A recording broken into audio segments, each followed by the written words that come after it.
Halo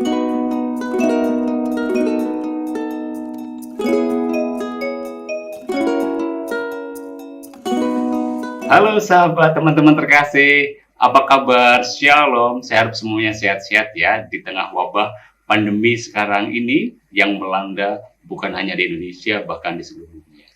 Sahabat, hari ini kita sudah memasuki bulan September, gereja menetapkan sebagai bulan kitab suci nasional. Jadi tema kita yang mengusung sebuah situasi yang terjadi saat ini. Logo ini menggambarkan situasi kita saat ini, di situasi yang di tengah-tengah pandemi yang membawa kita mungkin putus asa, kecewa, marah, kemudian menimbulkan perasaan-perasaan yang mungkin tidak nyaman karena situasi seperti ini. Maka gereja mengajak kita untuk bersama-sama merenungkan tentang Yesus, sahabat seperjalanan kita. Nah, tema ini diinspirasi dari Injil Matius ya bab 14 ayat 27 yang mengatakan, "Tenanglah, aku ini, jangan takut." Anak-anakku terkasih, hari ini kita sudah masuk ke tema yang pertama. Jadi tema pertama ini, seperti yang nanti kita lihat dalam gambar, yaitu sahabat bagi mereka yang putus asa. Ini kita lihat di gambar yang pertama, dan di bacaan Injil yang akan kita baca hari ini atau pada pertemuan pertama ini dari Injil Matius, bab 14 ayat 22 sampai 33. Nah, kalau kita lihat dari logo ini jelas ya, ini di gambar yang pertama ini menggambarkan situasi yang mungkin kita sudah sampai kepada aku bosen, aku pokoknya tidak bisa lagi untuk berkumpul bersama teman-teman ya, sehingga kadangkala menimbulkan situasi yang tidak nyaman dalam hidup kita. Pembelajaran masih daring ya, sekolah tidak bisa tatap muka, bertemu dengan teman. Ini menyebabkan kita ya kadangkala sampai kepada titik, kapan sih berakhirnya ini gitu ya, sehingga aktivitas kita yang kita lakukan tentu akan sangat mempengaruhi hidup kita. Dan karakteristik seorang remaja ya di usia kalian itu jelas ya, situasi yang menyenangkan, gembira ya, berkumpul bersama teman, kemudian bekerja sama ya, berbagi kegembiraan, yang karena sekali lagi ya virus corona yang ada saat ini yang mulai dari 2 tahun lalu, 2019 akhir, kemudian 2020 ya, virus corona datang melanda ya, para korban sudah banyak ya, berjatuhan, ada yang banyak yang meninggal dunia, korbannya sudah banyak sekali, dan memaksa kita untuk stay at home ya, tinggal di rumah, yang kita ya sebagai remaja kegembiraan kita, kebahagiaan kita menjadi tidak bisa terrealisasikan ya, atau terungkapkan, sehingga kita tidak bisa ya bertemu dengan teman. Kita harus belajar di rumah ya, stres berat misalnya yang kita alami ya, sehingga kita menjadi putus asa.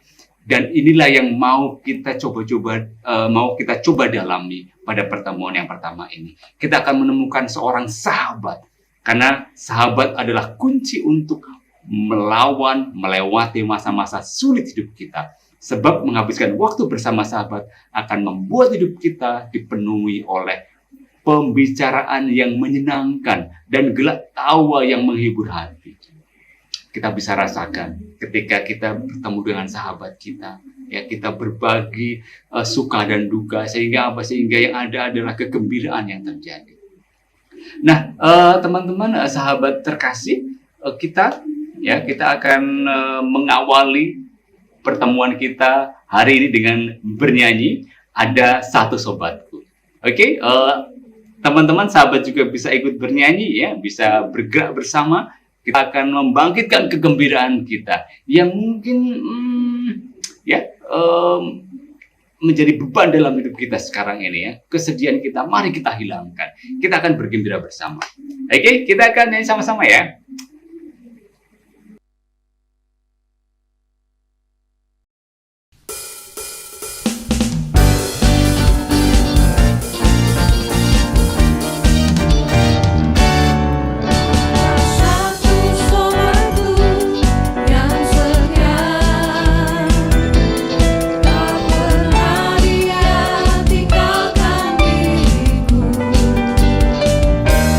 Di waktu aku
luar biasa. Anak-anakku terkasih, sahabat, teman-teman, kita akan mengawali ya dengan ibadat atau permenungan kita pada hari ini dengan eh, tanda kemenangan Kristus. Dalam nama Bapa dan Putra dan Roh Kudus. Amin. Tuhan beserta kita, sekarang dan selama-lamanya. Anak-anakku terkasih, kita kan di awal sudah mengatakan kita akan mengenal sahabat, seorang sahabat yang akan menemani hidup kita di saat-saat kedukaan kita. Maka yang akan kita renungkan pada bulan Kitab Suci Nasional di minggu yang pertama ini, siapa sih sahabat yang akan kita coba bersama-sama renungkan? Tentu tidak lain dan tidak bukan adalah Tuhan Yesus sendiri yang tampil sebagai sahabat kita, sahabat para remaja yang mungkin dalam situasi yang putus asa. Dan Tuhan datang mendekati kita, mengulurkan tangannya, menolong kita sebagai anak-anak ya dalam situasi sekarang ini yang mungkin diliputi rasa cemas, khawatir, marah, kecewa, bosan, dan bahkan putus asa. Nah, dengan merenungkan sosok Tuhan Yesus sebagai sahabat, kita akan semakin menyadari bahwa Tuhan Yesus senantiasa mendampingi kita, menguatkan kita, ya, terus kemudian menghibur kita dan melindungi kita. Nah, sahabat terkasih, karena itu kita akan harus semakin menjalin persahabatan yang erat dengan Tuhan sendiri melalui doa, dan terutama pada saat ini kita mengenal firman Tuhan dari Alkitab atau dari kitab suci akan kita baca, kita renungkan. Anak-anakku terkasih, marilah kita berdoa. Allah Bapa di surga, kami bersyukur karena Engkau telah menganugerahkan rahmat kehidupan kepada kami. Engkau juga memberi kami berbagai pengalaman hidup, baik yang menyenangkan maupun yang menantang. Utuslah Roh Kudus-Mu untuk membimbing kami dalam merenungkan situasi sulit karena pandemi COVID-19 yang membuat kami cemas, membuat kami khawatir, kecewa, bosan, marah, dan bahkan putus asa. Semoga melalui permenungan ini kami semakin yakin bahwa situasi sulit ini pasti akan berlalu. Sebab Engkau datang mendekati, mengulurkan tangan, dan menolong kami. Doa ini kami sampaikan kepadamu dengan perantaraan Yesus Kristus, Tuhan dan Juru Selamat kami. Amin. Anak-anak yang terkasih, sahabat, kita akan membaca firman Tuhan ya dari Injil Matius bab 14 ayat 22 sampai 33. Mari kita buka Alkitab kita, silakan yang sudah sahabat siapkan, kita akan baca sama-sama. Oke, saya akan baca, sahabat juga boleh membaca ya, boleh out loud ya, boleh diungkapkan, baca dengan keras. Oke, kita akan baca sama-sama. Sesudah itu, Yesus segera memerintahkan murid-muridnya naik ke perahu dan mendahuluinya ke seberang. Sementara itu, Ia menyuruh orang banyak pulang. Dan setelah orang banyak itu disuruhnya pulang, Yesus naik ke atas bukit untuk berdoa seorang diri. Ketika hari sudah malam, Ia sendirian di situ. Perahu murid-muridnya sudah beberapa mil jauhnya dari pantai dan diombang-ambingkan gelombang karena angin sakal. Kira-kira jam 3 malam, datanglah Yesus kepada mereka berjalan di atas air. Ketika murid-muridnya melihat Dia berjalan di atas air, mereka terkejut dan berseru, "Itu hantu!" Lalu berteriak-teriak karena takut. Tetapi segera Yesus berkata kepada mereka, "Tenanglah, Aku ini, jangan takut." Lalu Petrus berseru dan menjawab Dia, "Tuhan, apabila Engkau itu, suruhlah aku datang kepadamu berjalan di atas air." Kata Yesus, datanglah. Maka Petrus turun dari perahu dan berjalan di atas air mendapatkan Yesus. Tetapi ketika dirasanya tiupan angin, takutlah ia dan mulai tenggelam, lalu berteriak, "Tuhan, tolong aku!" Segera Yesus mengulurkan tangannya, memegang dia dan berkata, "Hai orang yang kurang percaya, mengapa engkau bimbang?" Lalu mereka naik ke perahu dan angin pun redalah. Dan orang-orang yang ada di perahu menyembah dia, katanya, "Sungguh engkau anak Allah." Demikianlah sabda Tuhan. Terpujilah Kristus. Oke, anak-anakku terkasih, kita sudah membaca kitab suci, membaca teks kutipan dari Injil Matius bab 14 ayat 22 sampai 33. Nah, anak-anakku terkasih, sahabat, kita akan coba mendalami dengan bantuan beberapa pertanyaan.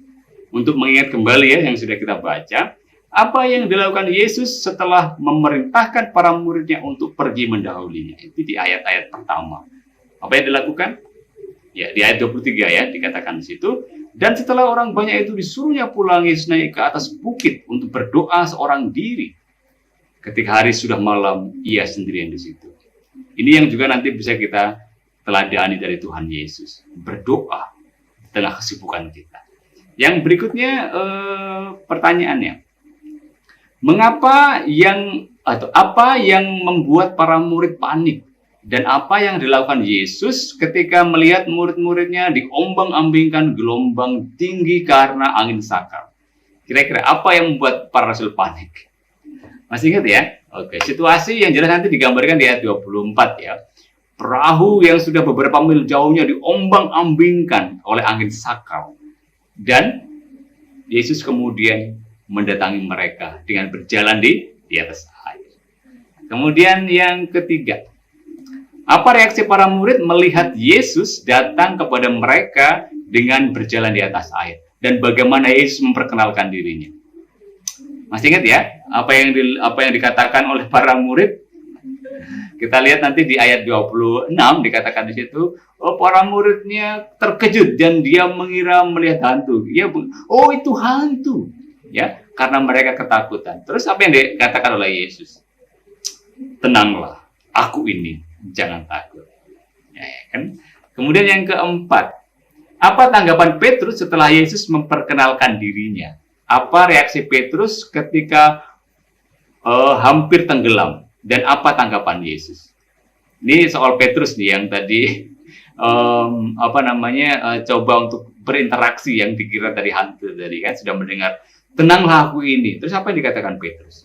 Ini nanti ada di ayat 28 ya. Kemudian Yesus mau meyakinkan bahwa itu betul-betul Tuhan dengan berkata, "Tuhan, apabila engkau itu, suruhlah aku datang kepadamu berjalan di atas air." Nah, ini menggambarkan situasi mungkin Petrus mau meyakinkan diri. Kemudian kata Yesus, "Datang aja, datanglah." Kemudian Petrus mulai turun dari perahu, mungkin menapakkan kakinya di air. Kemudian karena tiupan angin merasa dingin, hawa dingin, terus takut, kemudian mulai tenggelam. Lalu Petrus mengatakan, "Tuhan, tolong aku." Ini ketika kita masuk ke dalam kelemahan-kelemahan kita. Nah, sahabat, teman-teman yang terkasih, kalau kita lihat secara keseluruhan, maka kita akan sampai kepada satu buah gambaran ya yang kita bisa contoh dan teladani dari perikop atau kutipan ini. Jadi gambar yang pertama ini menggambarkan Yesus ya ketika itu sedang berdoa sepanjang malam ya, ketika setelah menyuruh murid-muridnya pergi. Ini yang mungkin jarang kita lakukan, yang dalam situasi hidup kita jarang meluangkan waktu kita dengan doa. Ya, lebih banyak di gadget kita, di game kita. Kadang-kala waktu kita banyak terluang di situ. Maka ini menjadi permenungan bagi kita. Yuk kita luangkan waktu seperti Yesus ya, di tengah kesibukan kita luangkan waktu untuk berdoa, menimba pengalaman pribadi, berkomunikasi dengan Tuhan. Tidak sibuk dengan apa? Dengan aktivitas kita ya, yang mungkin dalam pembelajaran daring ya, ketika kita bosan kita main game online yang kadangkala menjauhkan kita atau kita lupa untuk meluangkan waktu untuk berdoa. Kemudian yang berikutnya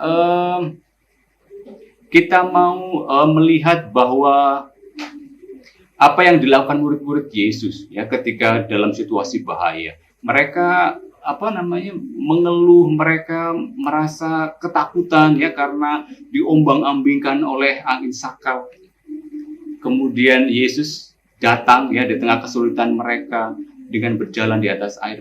Yesus datang menenangkan ya, menyertai sahabat-sahabatnya ya, apalagi dalam situasi hidup kita yang sangat sulit saat ini. Yesus datang untuk mendekati dan menolong kita. Kemudian permenungan berikutnya ini ada di gambar yang ketiga ini. Ya, ketika Yesus datang, kita kadang-kala kurang mengenali siapa yang datang membantu kita. Kita kadang-kala cukup puas dengan apa yang terjadi dalam hidup kita. Sehingga kurang melihat siapa yang menolong, yang datang kepada kita. Ya, malah sampai seperti yang terjadi dalam diri para murid, ya itu hantu. Tapi itu bukan, itu adalah Tuhan Yesus. Dengan jawaban, tenanglah, aku ini jangan takut. Ya, dengan mengatakan tenanglah ini, ya, aku ini jangan takut, ini menggambarkan secara tidak langsung Yesus ingin memberikan kekuatan ya bagi mereka, bagi para rasul, bagi kita semua yang sedang diombang-ambingkan situasi hidup kita. Ya, Yesus hadir memberi kita semangat untuk menghadapi badai hidup kita. Melalui perkenalan ini, ya, Yesus juga menegaskan bahwa dirinya adalah sebagai anak Allah yang datang untuk mendekati, menyertai kita para muridnya yang sedang berada dalam situasi sulit dan berbahaya, yang disimbolkan oleh gambaran gelombang laut yang tinggi, sakal, angin sakal yang mengombang-ambingkan situasi hidup kita. Nah, sahabatku yang terkasih, anak-anak, ketika Petrus ya berada dalam situasi yang keraguan-raguan ya, kalau itu engkau suruh aku datang. Kemudian ya Petrus kemudian mulai tenggelam, kemudian mulai berseru, Tuhan tolong aku. Nah, seruan ini sebetulnya juga menggambarkan ungkapan iman ya di tengah ketakutan kita. Ya, jadi permohonan Petrus kemudian dikabulkan oleh Yesus. Yesus mengeluarkan tangannya dan memegang muridnya itu supaya tidak semakin tenggelam. Itu juga yang terjadi dalam hidup kita, ya teman-teman. Kalau kita mau mengatakan Tuhan tolong aku, ya dalam situasi sulit hidup kita, dalam situasi kecemasan hidup kita, dalam situasi kebosanan hidup kita, dalam situasi pembelajaran yang ini kapan sih mulai akan berubah, kita harus mengulurkan tangan, menyampaikan Tuhan tolong aku.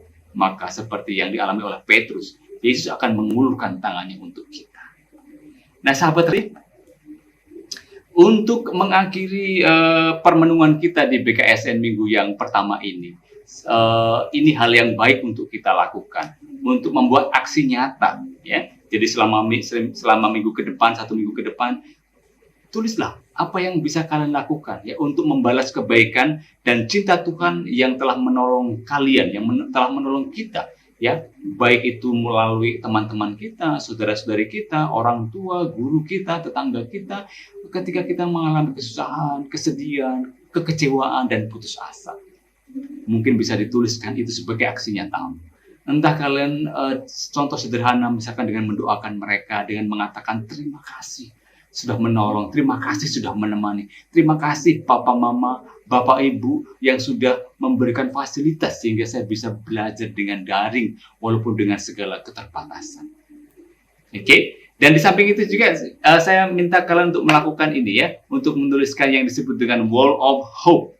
Jadi saya minta kalian untuk mencari satu kutipan kitab suci. Ya, silakan yang kira-kira kalian cari ya, boleh perjanjian lama, boleh perjanjian baru yang bisa memotivasi kita, yang bisa memberikan harapan kepada kita bahwa kita ya tidak akan jatuh dalam kelemahan kita. Tuhan pasti menolong kita. Ya, misalnya ini saya carikan misalnya ini sebagai contoh dari Injil Matius bab 11 ayat 29 sampai 30. Ini yang saya temukan misalnya yang bisa menjadikan penyemangat dan pemberi harapan kepada saya. Ya, misalnya pikulah kuk yang kupasang dan belajarlah padaku, karena aku lemah lembut dan rendah hati, dan jiwamu akan mendapat ketenangan. Sebab kuk yang kupasang itu enak dan bebanku pun ringan.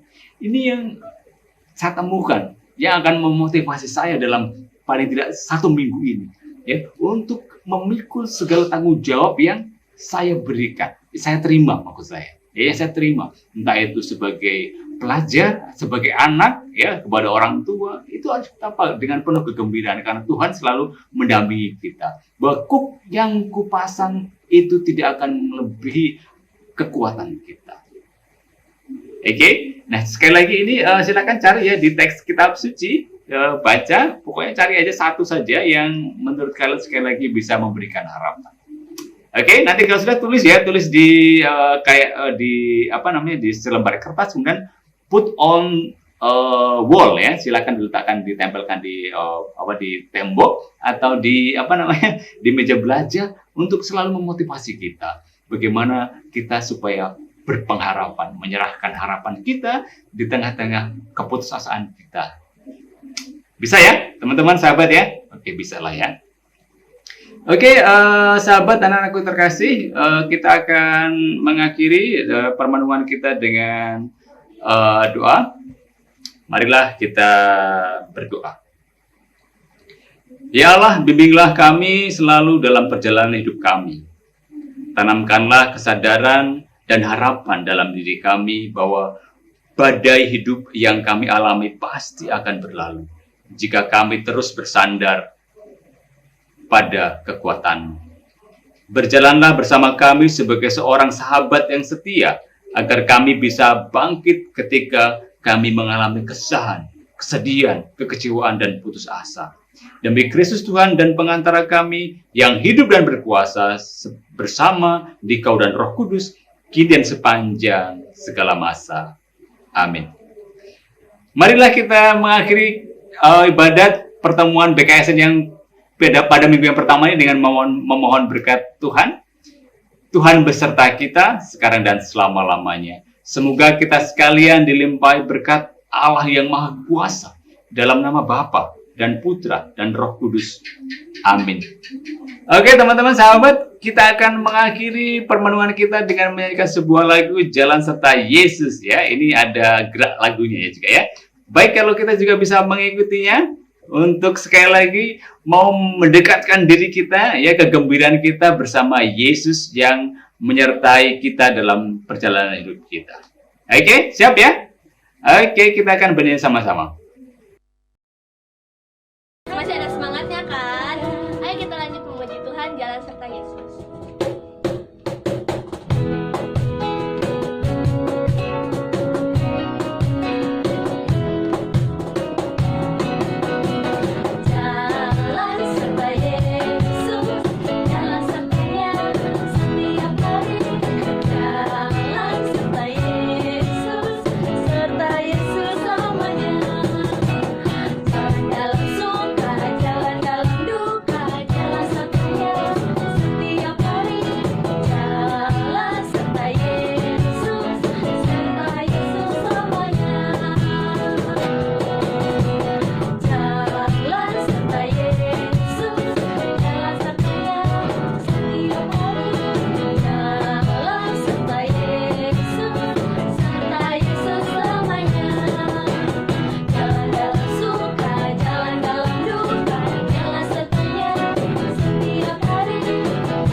Oke, luar biasa. Terima kasih. Kita sudah mengakhiri ya permenungan BKSN hari atau minggu yang pertama ini. Kita sampai bertemu di permenungan minggu BKSN yang kedua.